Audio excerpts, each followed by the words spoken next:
अस्सलाम वालेकुम। होपफुली आप सब लोग ठीक हो गए। I will try my best कि इंशाल्लाह मैं अब ये गाइडलाइन का सिलसिला जो है वो जारी रखूँ। तो चलिए आज स्टार्ट करते हैं। आज हमारी गाइडलाइन का टॉपिक है MRKS सिंड्रोम, जिसको कहते हैं Mayer Rokitansky Kuster Hauser syndrome.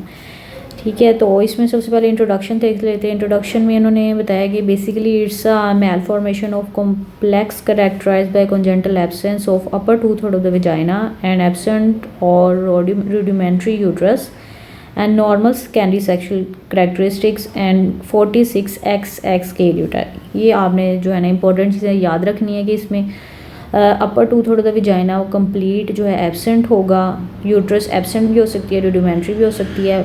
Female के जो सेकेंडरी सेक्सुअल कैरेक्टरिस्टिक्स हैं जैसे प्यूबिक हेयर हैं, एक्सिलरी हेयर हैं, वो नॉर्मल होंगे और उसकी जो कैरियोटाइप आप जब करवाओगे वो 46XX होगी। ठीक है, इसके साथ और भी एबनॉर्मलिटी जैसे कि किडनीज़ की और अदर ऑर्गन की भी मिल सकती हैं। तो नेक्स्ट इसकी जो इंसिडेंस है वो 1 in 4000 to 5000 है। ठीक है, और इसके साथ जो है आपको प्रेजेंटिंग कंप्लेन होगी प्राइमरी एमेनोरिया। नेक्स्ट देख लेते हैं इसकी जो क्लासिफिकेशन है। 3 टाइप्स हैं। टाइप 1 को कहते हैं टिपिकल, जिसमें यूट्रोविजाइनल एप्लेजिया या हाइपोप्लेजिया होता है। टाइप 2 एटिपिकल है, जिसमें यूट्रोविजाइनल एप्लेजिया हाइपोप्लेजिया, उसके साथ एब्सेंस या हाइपोप्लेजिया वन और both fallopian tubes and malformation of ovaries and renal system, यानी मज़ीद फ्लोपियन ट्यूब भी इन्वॉल्व हो सकती हैं, ओवरीज भी इन्वॉल्व हो सकती हैं और रीनल ट्रैक के प्रॉब्लम्स भी हो सकती हैं।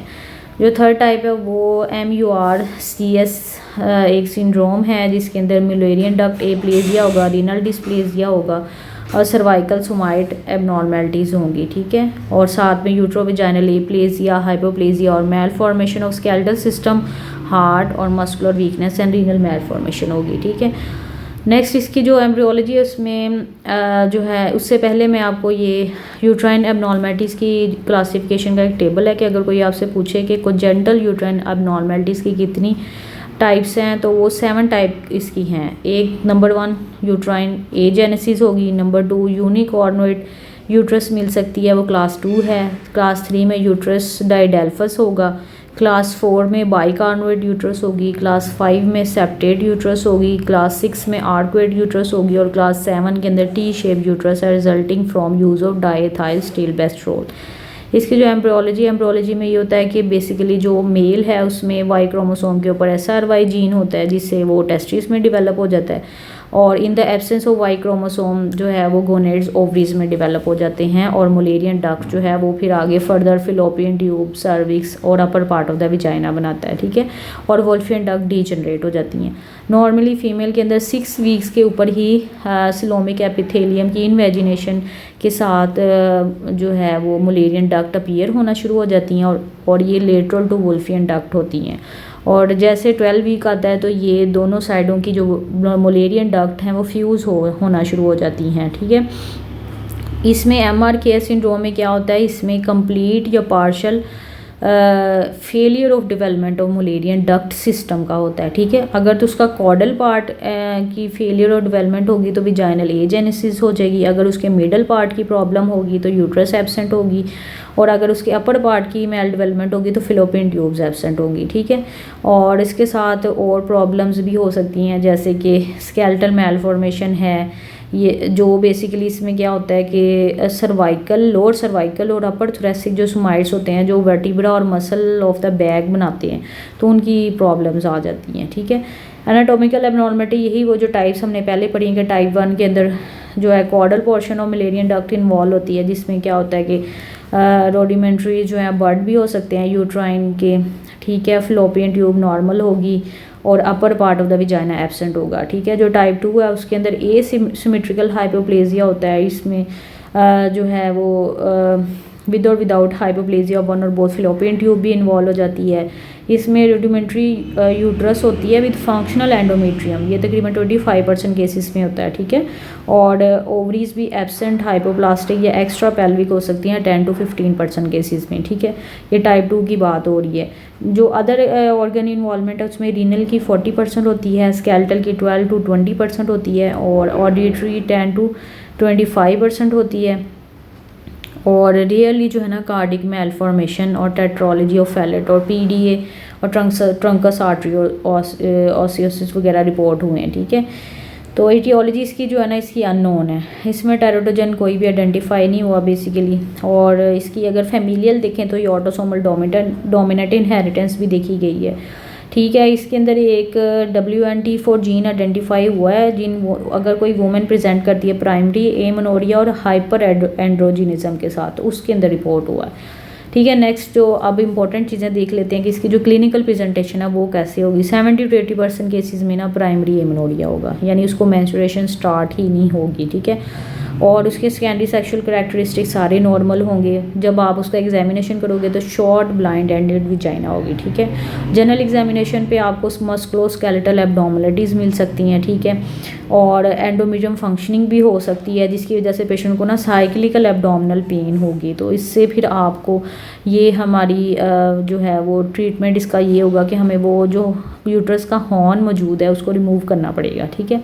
क्योंकि ज़ाहिर है उसका और तो कोई फंक्शन है नहीं, वो ना तो फर्टाइल, तो वो जो है उसकी इनफर्टिलिटी तो उसको होगी, ठीक है। और उसके साथ पेशेंट को सब फर्टिलिटी और डिस्प्रोनिया का प्रॉब्लम होता है। ये क्लिनिकल प्रेजेंटेशन है, ठीक है। डिफरेंशियल डायग्नोसिस में सबसे पहले किया जाता है केस होता है कंप्लीट एंड्रोजन इनसेंसिटिविटी सिंड्रोम। तो इसको आप कैसे जो है वो डिफ्रेंशिएट करोगे। केस में ये होता है कि शॉर्ट ब्लाइंड एंडेड विजाइना होती है, लेकिन जब आप उस पेशेंट के सेकेंडरी सेक्सुअल करैक्टरिस्टिक जैसे एक्सिलरी और प्यूबिक हेयर देते हो तो वो एब्सेंट होते हैं, ठीक है। और जब आप उसकी कैरियोटाइप करवाते हो तो 46XY होती है, अलबत्ता जो MRKH है वो 46XX होती है, ठीक है। अदर डिफरेंशियल्स में आ जाता है इम्परफरेट हाइमन, ट्रांसवर्स लोड विजाइनल सेप्टम आ जाता है, ठीक है। तो वो भी आपको एग्जामिनेशन पे आइडेंटिफाई हो जाएगा। नेक्स्ट आ जाता है आपने इसका डायग्नोसिस कैसे करना है। इसका डायग्नोसिस हमेशा 2 डायमेंशनल अल्ट्रासाउंड पे आप कर सकते हैं, ठीक है, जो कि चीप है, इजीली अवेलेबल है और नॉन इन्वेसिव टेस्ट है। और MRI भी आप करवा सकते हैं, मोर सेंसिटिव स्पेसिफिक है। और MRI ने लेप्रोस्कोपी को जो है वो रिप्लेस कर दिया। आजकल जो गोल्ड स्टैंडर्ड है MRKH का है वो MRI है, ठीक है।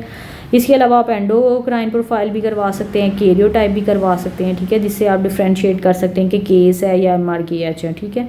तो अदर इन्वेस्टिगेशन में आप उसमें IV यूरोग्राफी करा सकते हैं, स्पाइन और लिम्ब एक्सरे करवा सकते हैं, एकोकार्डियोग्राफी और ऑडियोग्राम करवा सकते हैं अगर उसके साथ अदर एबनॉर्मेलिटीज़ हों। नेक्स्ट आ जाता है बहुत इंपॉर्टेंट पॉइंट है मैनेजमेंट इसकी 3 स्टेप्स में होती है। सबसे पहले आपने साइकोलॉजिकल सपोर्ट देनी, जाहिर सी बात है आपने उसको ब्रेक द बैड न्यूज़ करनी है कि आपको ये मसला है, ठीक है। उसके बाद फिर आपने उसको उसका ट्रीटमेंट बताना है।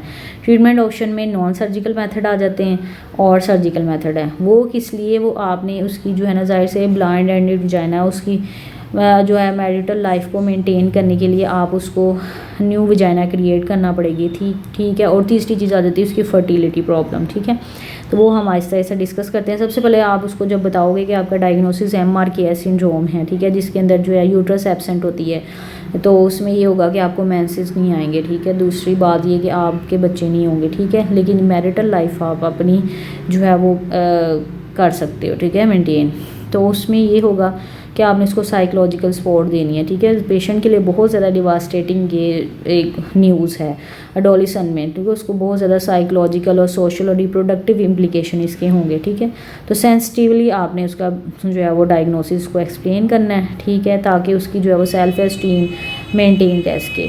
उसके बाद नेक्स्ट आ जाता है उसको आपने बताना है कि आपका हम जो ट्रीटमेंट है सेक्शुअल लाइफ को के लिए आप न्यू विजाइना क्रिएट कर सकते हैं। जो उसके लिए 2 मेथड्स हैं, नॉन सर्जिकल मेथड है, सर्जिकल मेथड है। जो नॉन सर्जिकल मेथड है उसके अंदर जो है ना वो फर्स्ट लाइन जो है प्लास्टिक विजाइनल डायलेटर्स हैं। ये फर्स्ट टाइम आइडेंटिफाई किए थे फ्रैंक ने, साइंटिस्ट का नेम है, जिसमें ये है कि आपने 20 to 30 minutes 2 to 3 times a day जो है ना वो डायलेटर से स्ट्रेच करना है, जिससे ये होगा विजाइनल एपिथेलियम स्ट्रेच हो गया, एक पोटेंशियल स्पेस बन जाएगी बिटवीन ब्लैडर और रेक्टम के अंदर, ठीक है।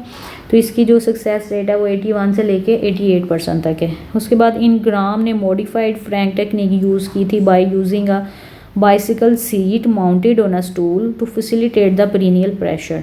तो इसका सक्सेस रेट जो है 91% तक है, ठीक है। उसके बाद जो है अगर जाहिर सी बात है इससे पेशेंट को पेन भी होगी, तो साथ में फिर आप पेशेंट को कहना है कि वो एनेस्थेटिक लुब्रिकेंट जेली या simple analgesia half an hour before the dilatation जो है ना वो यूज़ कर सकती है। नेक्स्ट आ जाता है सर्जिकल मेथड। सर्जिकल मेथड के अंदर डिफरेंट ऑप्शन है, जिसमें आ जाता है मैकेंडॉय है, सिग्मॉइड विजाइनोप्लास्टी है, विलियम वल्वो विजाइनोप्लास्टी है, विचिटी है और डेविडोव है। तो इसमें जो आजकल यूके के अंदर मैकेंडॉय, सिग्मॉइड और विलियम विजाइनोप्लास्टी आउटडेटेड हो गई हैं, तो यूज़ होती हैं वो विचिटी और डेविडोव है। तो लेप्रोस्कोपी ने इसको और ज़्यादा जो है ना वो पॉपुलर कर दिया है।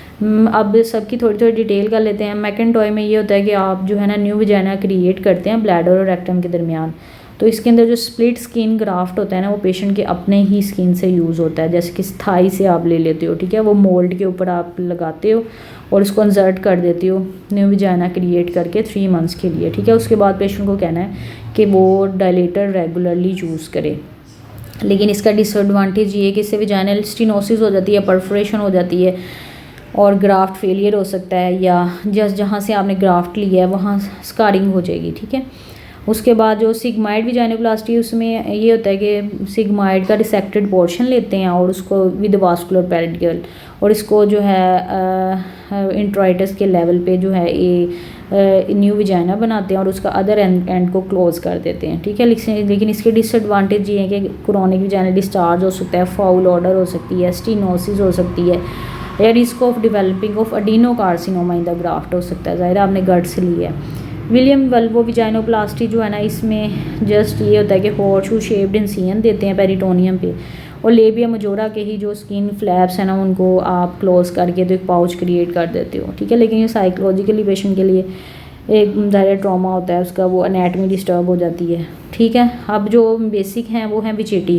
विचिटी में क्या करते हैं कि आप एक ऑलिव प्लेस कर देते हैं और डिम्पल ऑफ विजाइना के अंदर, तो उसको जो है ना लेप्रोस्कोपिकली थ्रेड के थ्रू उस पर ट्रैक्शन अप्लाई करते हैं, और वो थ्रेड कहाँ कहाँ से पास होता है, from olive to peritoneum into pelvis, subperitoneally फिर वो विजाइकोडेक्टल स्पेस से आता है, और फिर एब्डोमन के थ्रू आप उसके साथ एक ट्रैक्शन डिवाइस लगा देते हो उन थ्रेड के साथ सुप्राप्यूबिकली।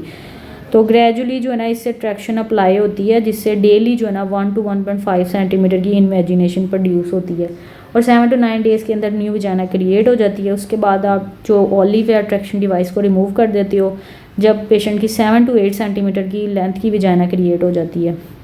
उसके बाद आपने पेशेंट को कहना है कि वो रेगुलर डायलेटर्स यूज़ करती रहे। तो उसके बाद नेक्स्ट इसका जो है सक्सेस रेट तकरीबन जो है ना 97% तक है। डेविडोव में क्या करते हैं, इसमें है कि आप जो पेशेंट की अपनी ही पेरिटोनियम है ना उसकी लाइनिंग को यूज़ करते हैं, और इसमें आप रेक्टोविजाइकल स्पेस को डिसेक्शन करते हो, एब्डोमिनल और पेरिटोनियम की एब्डोमिनल मोबिलाइजेशन करते हो जिससे विजाइनल फॉर्निसेस बनते हैं, और अदर एंड आप इंट्राइटस पे उसका अटैच करते हो। इसकी पोस्ट ऑपरेटिवली जो पेशेंट को कहना है कि 6 वीक्स तक वो रेगुलरली डायलेटर्स यूज़ करे, ठीक है। इससे इसका सक्सेस रेट अच्छा है, कोई मेजर कॉम्प्लिकेशन नहीं है डेविडोव की। अब थर्ड पॉइंट आ जाता है फर्टिलिटी ऑप्शंस। अब जाहिर सी बात है पेशेंट की यूट्रस नहीं है तो, लेकिन उसके अंदर ओवरीज तो हैं, तो फिर आप IVF के थ्रू जो है ना IVF प्लस सैरोगेसी की ऑप्शन है जो कि हमारी कंट्री में एक्सेप्टेबल नहीं है। दूसरी ऑप्शन आ जाती है अडॉप्शन, ठीक है। तो फ्यूचर जो प्रॉस्पेक्ट्स हैं वो यूट्राइन ट्रांसप्लांटेशन के ऊपर रिसर्च हो रही है। तो this was all about MRKS syndrome. Thank you so much.